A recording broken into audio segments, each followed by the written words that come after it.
Recreative Cooking Guys. My name is Joe. Today we're going to be making sourdough bread, which is something that I am obsessed with. And it's going to be getting back into that season, about fall, winter time, where everybody starts to make bread again. I kind of make it all year long. I don't care how hot my kitchen gets. But we're going to be using actual natural wild yeast, which is going to come from our sourdough starter. My sourdough starter's name is Bertram. He's very, very nice. He makes some great sourdough loaves, and I'm going to feed Bertram right now and make levain, which is going to be basically the first step to our sourdough process. We're going to let our levain sit for about 6 hours before we even start the dough.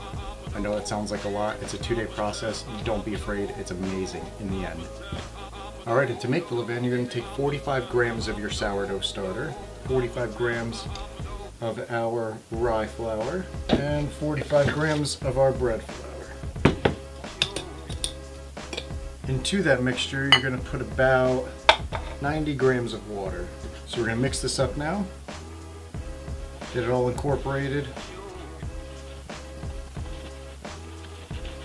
and hopefully if you did the measurements right, because I've screwed it up a few times, you should get sort of like a batter consistency, which is exactly what you want. What you're going to do is kind of scrape the edges, make sure that all of the levain is kind of right in the middle there, and then we're going to cover it and let it sit for about 6 hours.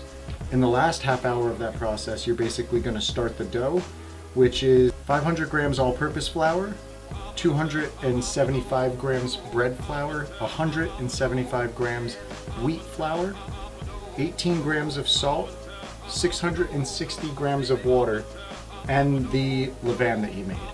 All of that combined makes the most beautiful sourdough bread. I promise you guys. Alright, so it's 4 hours later. I mixed the dough well enough to where it's basically pretty soft and supple. I'm going to pour this onto the countertop. It is going to be a little bit sticky, don't worry about that. You're going to pour a little bit of flour on it just to make it not stick to your hands, or you can use a little bit of water, whichever way you want to go. And then you're basically going to split the dough in half, shape your dough balls, and then you're basically ready to put them in your bannetons, which are basically proofing baskets, which I'll show you guys in a second.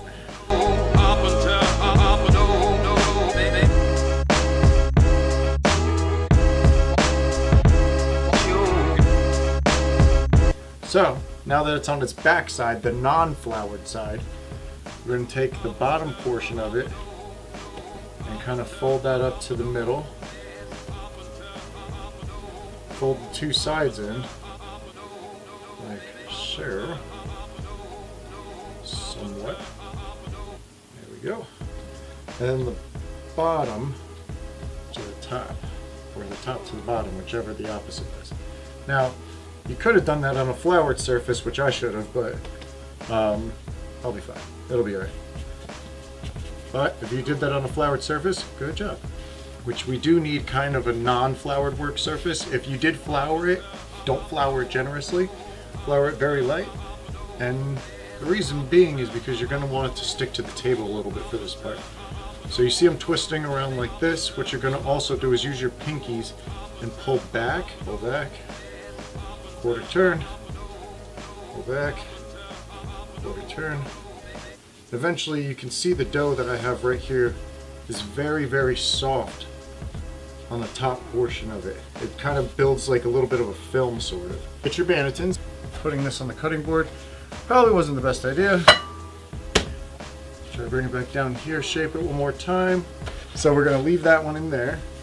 And we're gonna repeat the process for this one. And then after that, we're gonna put it into a plastic bag, tie the end loosely, just so it doesn't dry out overnight in the fridge. You're gonna leave it in the fridge overnight for about 8 to 12 to 16 hours. Some people do more than that. I kind of do right in between. I usually do about 12. All right, guys, welcome back. Day 2 for Bake Day. It'll have that indentation of that.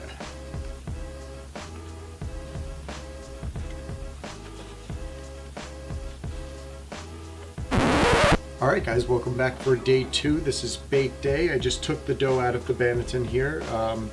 Basically, it's going to keep all of this design in the bread while it's baking as well. What we're going to do now is take out the Dutch oven from the oven score this, then drop it in there. Now I've preheated my oven to 500 degrees right now. So I'm going to put down some flour underneath the dough, just so it doesn't stick in there. And what I'm going to do is use a bread lamb. It's spelled lame, but it's pronounced lamb. And you're going to do, you're going to do any kind of cut you want. So I'm going to just do one kind of like a crescent kind of shape slash, something like that. Usually you would go a little bit faster. I've never really cut like that before, so I was kind of taking my time there, but usually one fell swoop, you're good to go. So what we're gonna do is drop this back into the Dutch oven with the lid on, 500 degrees in the oven for about 20-25 minutes. Depending on how big your loaf is, if you follow the recipe, 20-25 minutes is about the right time.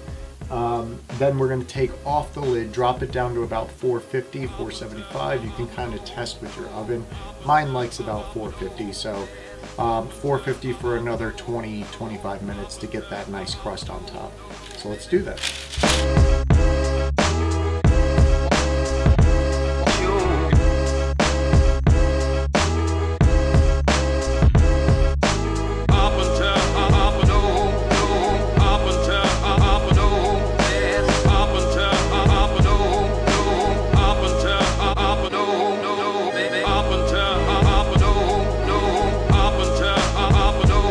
Sourdough bread, guys. If you have any questions or anything like that, leave them in the comments below. If anything else, I will see you guys in the next video, which we're going to be taking on croissants, which I'm kind of setting up for right now. I am very excited about that as well. Love everything carbs. Pasta, bread, everything, pastries. So I'll see you guys in the next video. Have a good one.